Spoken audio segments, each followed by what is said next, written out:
I want to bring up a comment from Andy Webster who says Martin Luther King. This is about a post I made which began with a quotation, and Andy Webster picks me up on that. He said Martin Luther King, while being philosophical and poetic, was referring to the struggles of the black population in 60s America. It's a nice phrase, but ultimately meaningless, as history will attest. However, Wilson's agreement with the phrase and his application to current events makes him wrong. Depending on who we are, and Wilson uses the word often, one can easily see why. I'd say the vast majority of the we Wilson means, and that's likely the British public, although his arrogance in believing he speaks for 57 million people should be questioned. I'd say the vast majority of the UK public don't know where the Uyghur population live as China clamps down on them and placing many in camps, can't point to the South Sudan where thousands are dying in a murderous civil war on a map, and don't know the new name of Burma, where it is, or that the military government is killing thousands of Rohingya people. The friends King and therefore Wilson talk about can't be silent about something they know nothing about. The comment doesn't apply in the context, Wilson says, so he's wrong. Yeah. Well, I'm not sure. I'm not entirely sure I agree. Martin Luther King's words, in the end, we will remember not the words of our enemies, but the silence of our friends, do indeed arise from specific moral and political issues in the 1960s America, from that specific cauldron of events, a time when civil rights were denied to black Americans, not only through the violence of racists, but through the passivity and indifference of supposed allies. However, to reduce the phrase to a poetic irrelevance or to claim it's ultimately meaningless is not only to misread King, but to flatten the moral structure of his argument.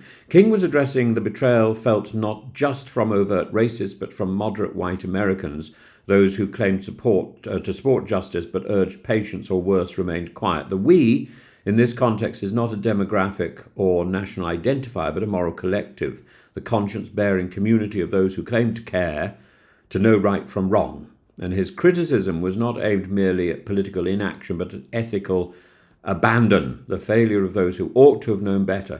To claim the phrase is meaningless because history has shown us people people who often forget. This is a tautology dressed up as cynicism. The phrase was never meant as a predictive historical claim that all of history could be distilled into memories of silence. It is rather an exhortation, a call to moral responsibility. It's poetic in form and prosecutional in purpose. Martin Luther King's we is an open invitation, not an exclusive club. To universalize the phrase is not arrogant appropriation, it's a faithful application. Moral truths may be born in specific struggles, as diamonds are formed under unique geological pressure, but they still may be cut, polished and set in one particular setting. They can be pulled out, they can be examined in the light and put elsewhere. I think in biblical language it sits in Leben. The silence of friends matters whether in Selma, in Khartoum, or in Gaza.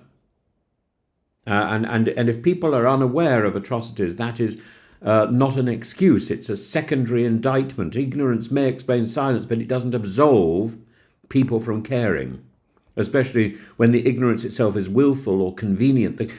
The person who makes this comment suggests that I misuse the phrase by applying it to situations in which the British public is largely uninformed.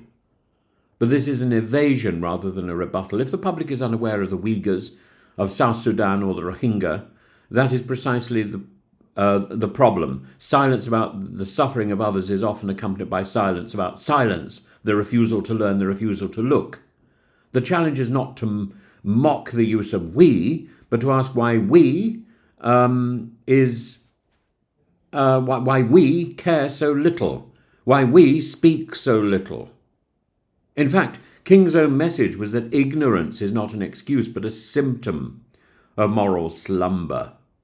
His statement is not rendered void because many have failed to heed it. If anything, it becomes more potent. Its prescience lies precisely in how much it stings. So to dismiss King's phrase as meaningless is to treat moral insight as merely decorative. But King's words, like all enduring moral truths, are portable and are long-lasting. They can be lifted from their historical setting and placed into new crises without distortion, precisely because their core is the responsibility of witness, the friend, the bystander, the fellow human being. These are the we. And in citing King, I don't believe I'm overreaching. The work is the work of conscience, and the real silence that King is referring to is not in the quote, but in the unwillingness of us, to listen to what's going on, to listen to that quote. To dismiss the quote is to participate in that silence.